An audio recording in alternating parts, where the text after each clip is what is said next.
Welcome to All Indefinitely, interviews and insights to empower you to achieve personal and professional success through friendships, relationships, and marriage. Here are your hosts, Anwar and Cyana. All right, we're here. We are recording live. Nice. Well, I guess we're not live. We're recording this message. But welcome, and Yay. I'm glad that we're here. We're glad to be working on this project together. I know that we're Finally collaborating for a long time on this, and glad to see it get started. And looking forward to great things. And all indefinitely. Correct. A new concept. Is it a new concept? I hope so.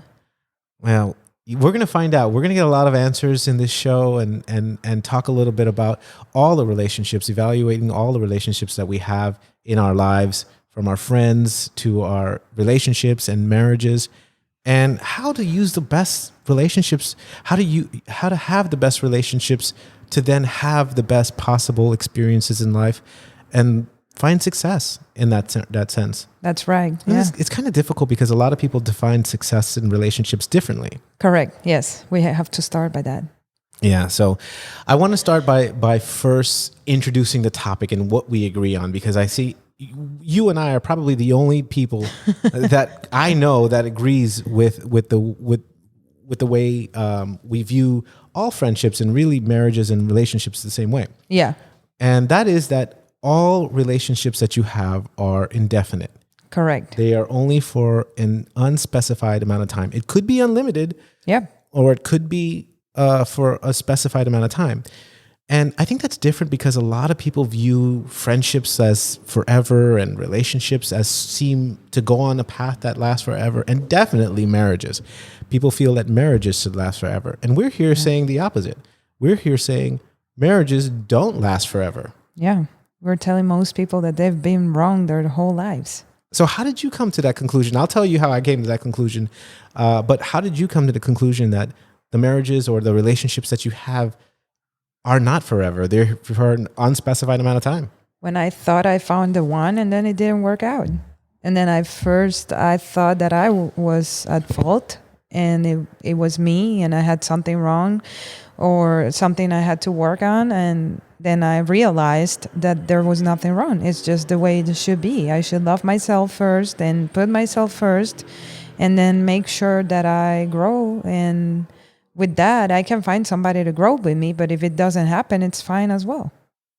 I'm the one. So you were married. It took being married for you to figure that out. You were married for... It took getting a divorce for me to figure that out. This is a very good statement, yeah.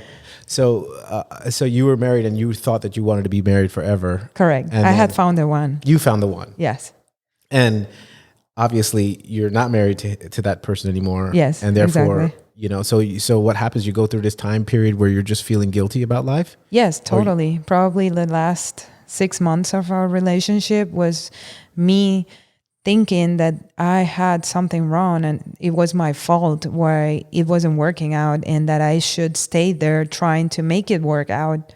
That was before I met you and you coached me. Yeah, that's true. That's very true. Well, and I call it coaching, but it's kind of like I went through a similar situation too. And I was married for 5 years and I had an unbelievably great marriage. We had no problems. We didn't even fight. A lot of people say that's not healthy. If you don't fight, then you have to fight to be healthy. Did you hear that before? Yeah. Sometimes I do it. Why is that? Why is that a good thing to fight to be healthy? I think it's just to keep it entertained.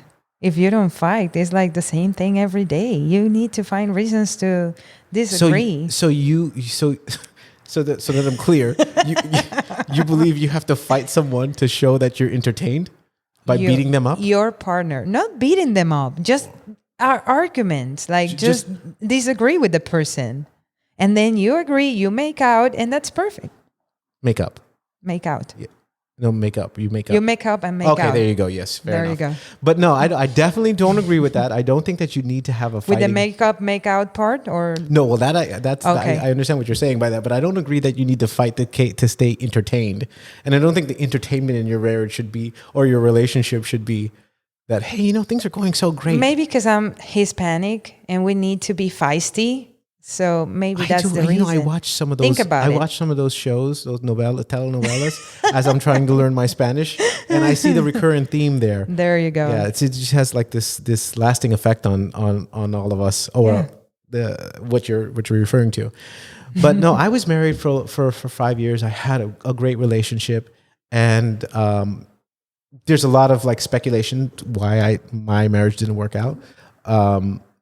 Some people say that I was cheating. Some people say she was cheating, because it was such a shock. You know, we were the example of people that, you know, you were the example of the people that should work out, but that's not the case. I was ready for children, and she had just graduated law school, and she decided that I guess, and this is all a guess from me, I would love to have her on the show one day.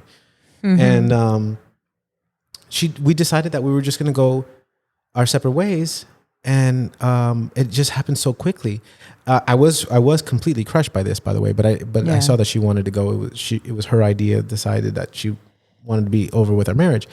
But the time after the marriage was the difficult part for me, because I started to reimagine how I wanted the rest of my life to go. Yeah, I spent all my life, you know, having everything planned out. I was going to be, you know, an entrepreneur. I was going to have children by a certain age. I was going to live in a foreign country for a year, all kind of things. But it didn't work out that way. And I think that the first thing I did was analyze other people. And I said to myself, if I'm going to say that I wasn't successfully married, or if anybody's going to say that, you know, we weren't successful in marriage, I want to find out what is success in marriage. So I started looking at other people to say, where can I find an example of a successful marriage? Have you done that before? Do you have examples of successful marriages? I used to. Like, I had marriages that I wanted to, you know, have similar experiences, but not anymore. Exactly. I mean, let me ask you about that, though, because I had the problem for me, because when I was going through what I was going through, I was looking at other marriages. I asked myself the simple question, can I find one marriage that I envied? And I could not find one marriage that I envied. It all seemed like it was something that was not right. And the people that are advising me, like my mother or friends and family members. Your mom is a great person. She's a wonderful person. Yeah. But she has a blind optimistic view of marriage and how it should be.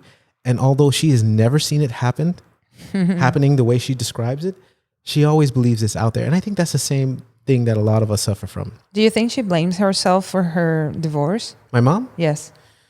I don't think she blames herself. I think that she, in a lot of parts, saw a lot of red flags from my father. Okay. At a very young age, but she decided to stay with it because she was already invested. Yeah. And rather than cut things off, she kind of grew upon it and kind of told herself what she tells everybody else: you got to work at it. It's not perfect. You got to keep going. And I think after 3 children, she kind of just said, well, this is it's like a learned helplessness. She's kind of just stayed in it as long as she could. They ended up getting a divorce when I was 19 years old, and I was so happy that they did. I guess the police were being tired of calling out to our place, and it was a big ordeal where my dad was arguing it with my mom, and I'm sorry, guys. Our mics pick up the traffic right outside our windows. But he was arguing with my mom. He got arrested because he was being rowdy with the police officer. Oh, God. Not physical, but just rowdy. And he was told, and he was so appalled by the fact that he was being arrested that he never came back to the house. Wow. And it was actually great. His sister came in and said, you know what, that's it. Don't go back there because my mom is going to put him in jail. And he left and never came back. And I still talk to him every single day. Yeah. But they have been such great people divorced. They were so miserable being together. So that's such a good lesson. And how do you feel nowadays, like after all these experiences, about working in a relationship? That's a good question. I don't think that. So let me just answer the question like this. I realize now that all marriages are not going to be forever. They're only for an unspecified amount of time. Right. They're all indefinite. So how do I work in a marriage, or do I believe in working in a marriage? Absolutely, I do not believe that you should work hard in a marriage. It Okay. does not have to happen Define that way. hard. I don't think that you should be feeling like you're being taken advantage of, that you're investing and you're not happy, Yeah. that you're losing years of your life and time where you're being unappreciated, Right. and you're sacrificing your career and your joy and your sense of adventure. That's a major sacrifice. I don't agree Yeah. that should happen. Yeah. I think Totally. that I think that marriage is all about honest work. Yeah. It's all about honesty and setting up from the start that marriages likely will fail if we're going to say we're going to last forever. Yes. But they will be great if you say, I'm going to be married to you as long as there's joy, as long as I have growth and happiness. I try not to use the word happiness. I try to use the word, because it's a funny loaded word. I try to use the word as long as it's pleasurable and as long as there's personal growth. Okay. Yeah, I find those as better terms. Like if you're finding, and you don't need both of those things to have a successful What marriage. do you think we need to have a successful marriage? I think you just need one of those two things. You need to have you need to clearly state that there's personal growth, or you need to clearly state that this is a pleasurable marriage. Overall, you don't need very both? pleasurable. No, you don't need both. You just need one of those two. If you have both, if you have a marriage that you're personally growing from and you're seeking a pleasurable relationship, then that's great. But Right. you can be seeking growth in your career field that your husband has no idea in. True. But you go when you're away from that career field, and this is important. I give you this example because, like let's say for example, you want to become a doctor and you're working so hard to become a doctor and going to medical school. You don't want to come home and have the same conversations you've been having all day long, Right. and have the same constant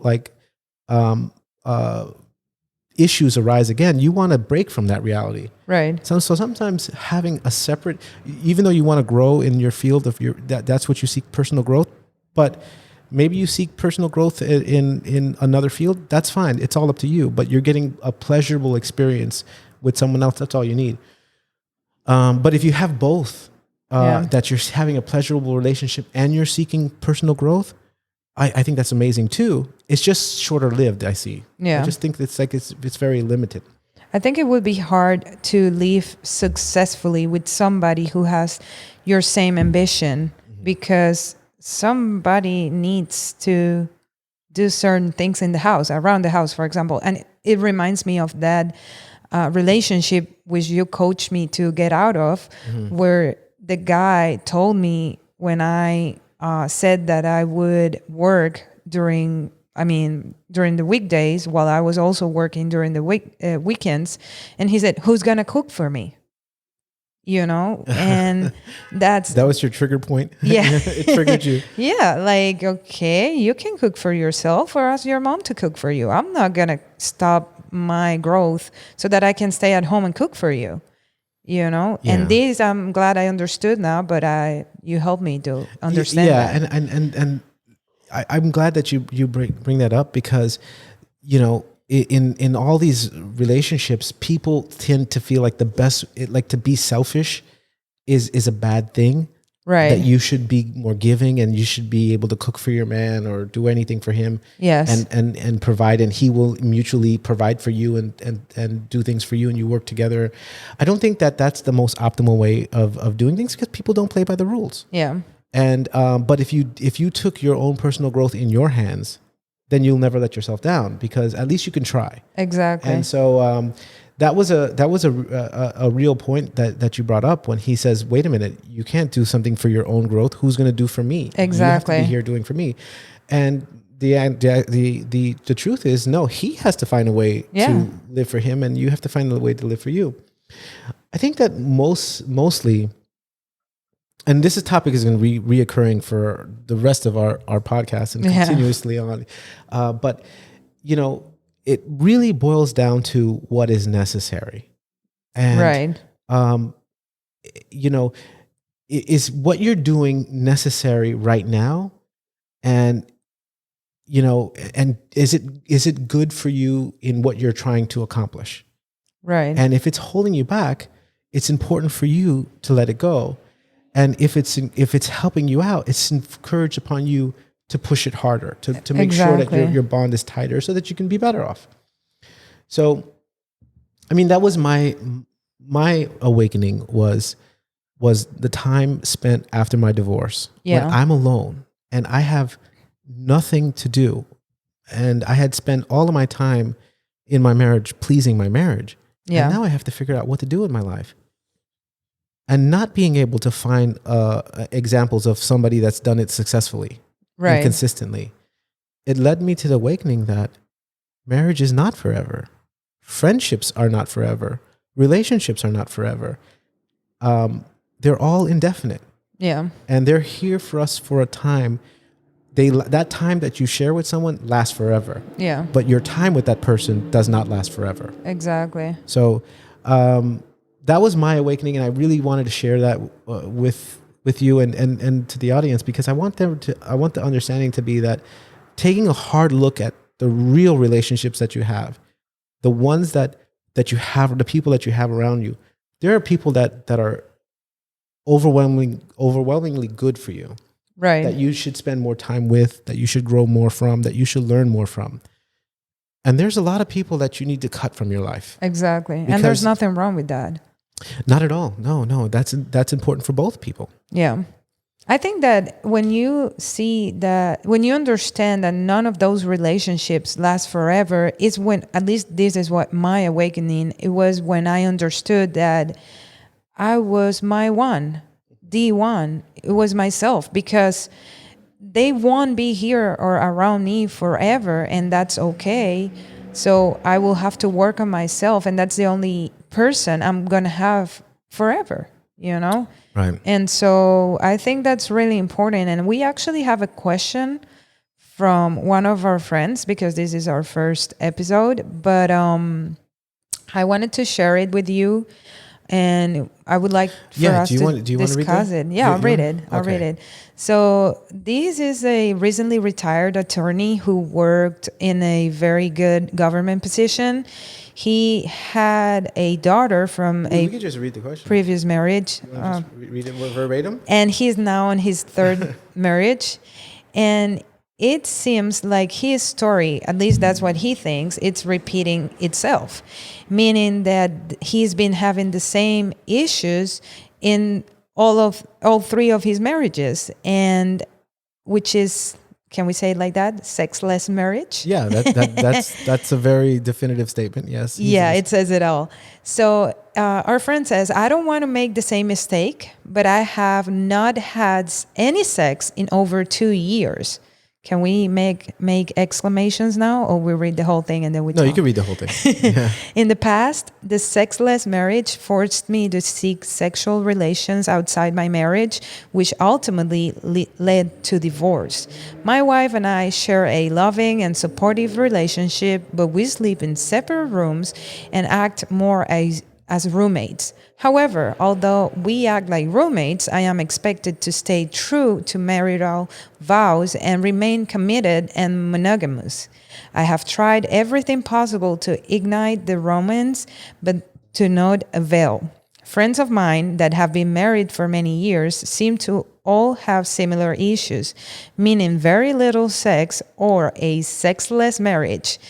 What can be done about my sexless marriage? Yeah, and I spoke with him about that, and I told him that I would talk about this question. I love the concept, though.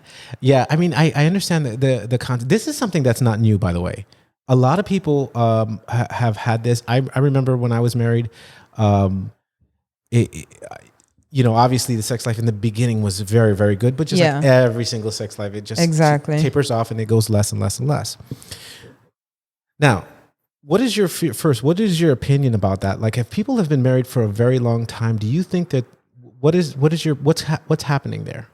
Well, I've never been in, I don't know how long he's been married for, because he didn't say that.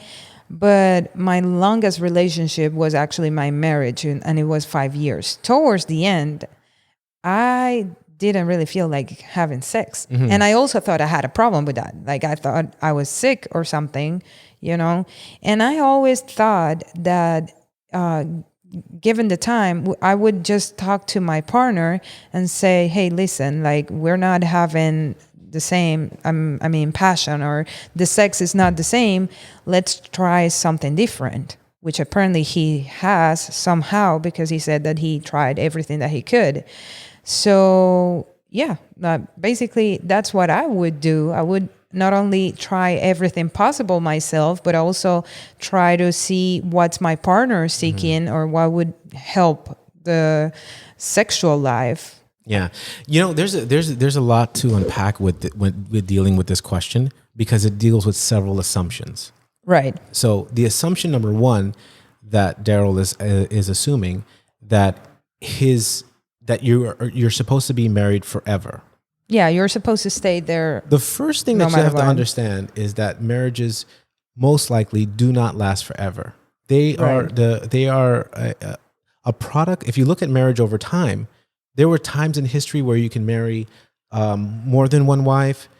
There was times in history where you couldn't be married at all. There was times in history that you married to one person for the rest of your life.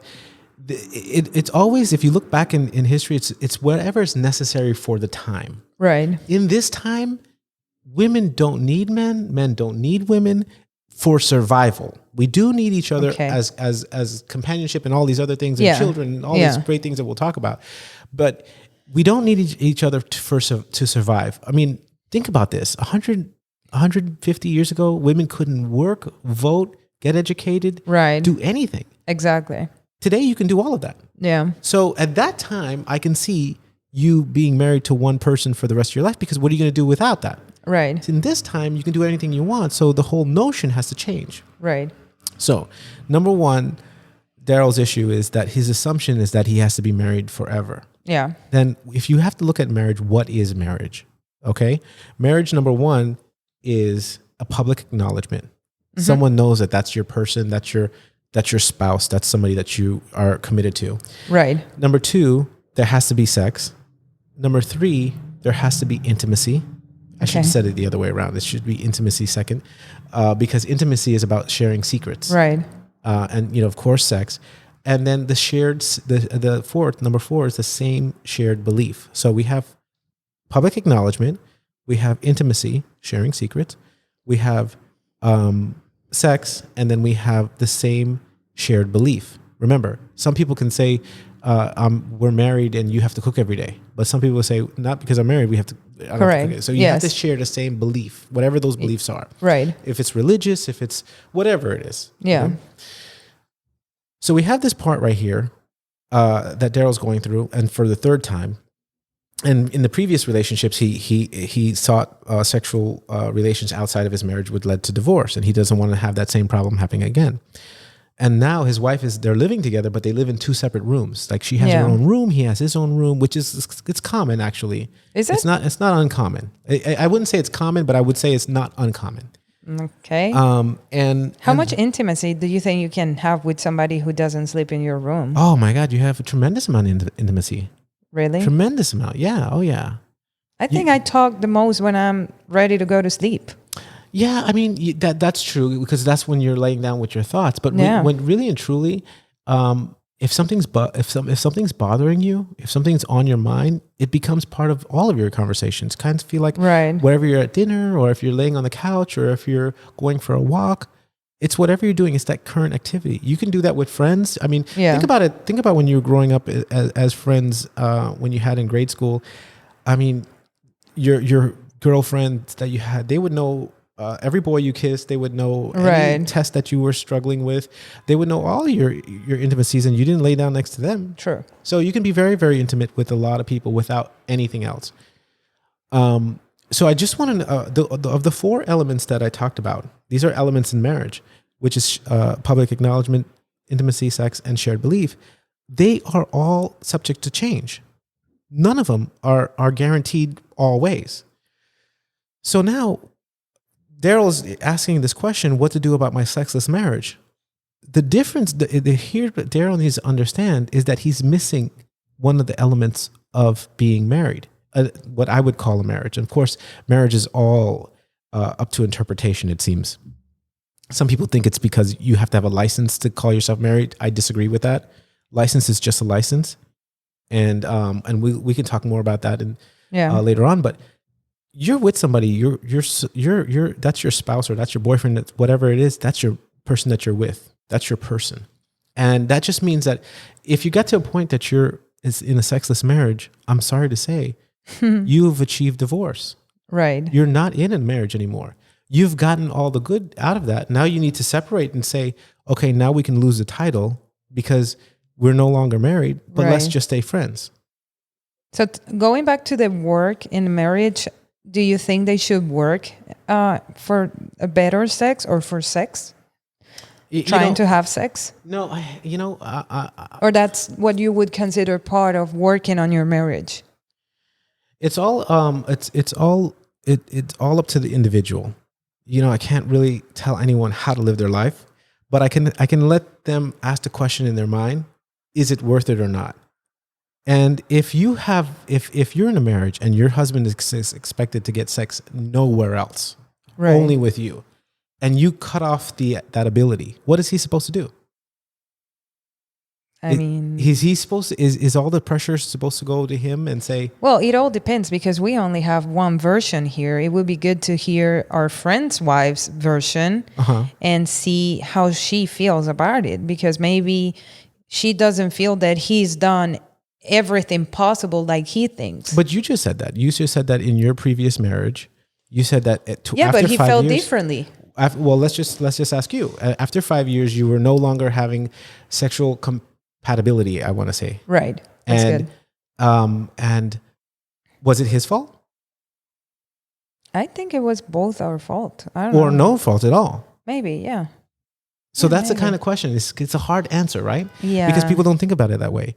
I know that men get a lot of the blame for this because it's either they're doing something wrong or they're not getting enough roses or trying new things. But really and truly, it's kind of a cycle, it seems. No, I wouldn't say that. I would say it's both. Like, it's a partnership. So it's both of their fault. I would ask whether she would like to have sex with other people or not, or she just doesn't want to have sex at all.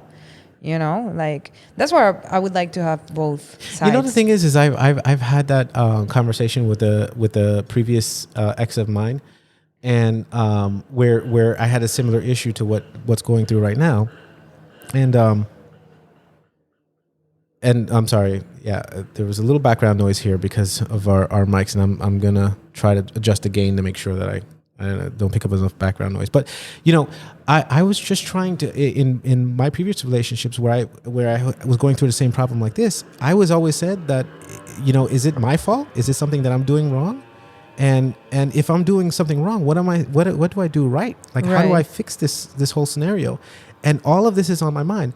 And the person that I was with says that whenever, and she's a healthy woman, but she was like, whenever I'm not engaged sexually, I don't think about it. Doesn't come up as much. It's not as big of a deal as it is for me as it is for you. So I think that our biology is different in that sense. Yeah, maybe. And so the expectations with the roles are always conflicted. We should have an expert to come in and talk to us about it. As our podcast grows, we'll definitely bring some people by because we want to get a lot of answers to these questions. Yeah. But I know from talking to a lot of friends, and this is a reoccurring theme all the time. People constantly talk about the fact that their sex lives taper off and what is going wrong with that. Right. And men are very, very kind of motivated to find a new partner. Right. And if something like men will walk down the street and see another attractive woman and when men see attractive women, they're, in my opinion, I think I'm right about this, but it's like they see their attractiveness based on how likely they would have sex with that person. Oh, it's really? Like, she's a 10. So it's not physical. That is the physical part of it. That's thinking that you have options to have sex with a person? Not the options. You're just using your imagination. You said, "Would you?" Like, would I? Oh, like, okay. There's no right. guy that's looking at a woman that he calls a perfect 10. Like, that's a perfect 10, and then he's not thinking anything sexual. That's just, No, it's very difficult to find. I mean, no, I'm not saying that everyone's like that. Yeah. I'm just saying like that's the majority of the people that I speak to. Yeah, you are like that. Maybe. All right. So summing up, because I wanted to say this, I love this part. You mentioned the elements of a marriage, and in law, elements are what's necessary, what must be in a lawsuit, what must be proven for that to happen, to be real. Right. So the elements of a marriage would be public acknowledgement, Right. intimacy, Right. sex, Right. and The same shared belief. okay. If you're missing any one of those, then you have achieved divorce. And I want to say that you've achieved divorce because divorce is an achievement. And I know we got to talk about divorce. We're going to talk more about that. But Yeah. it is something to say you gave it all to somebody and they've given you their all, and it's best time to move on. Exactly. And my friend Daryl, I mean, if you're listening, your time has come to move on, and that is not a bad thing. And just because you're fresh into retirement, that is not a bad thing. You're ready to move on. And right. And there we go. You have a friendship. Yeah, you have a friendship. Keep your friendship going. All right, guys. Thanks for listening. And I want to thank our sponsors, American Worldwide Academy. If you're looking to get a high school diploma or career training certificate, you can do that by visiting careerhighschool.com. And stay tuned. Stay tuned for more. We're going to give you guys more content. Yes. Valuable content. Bye.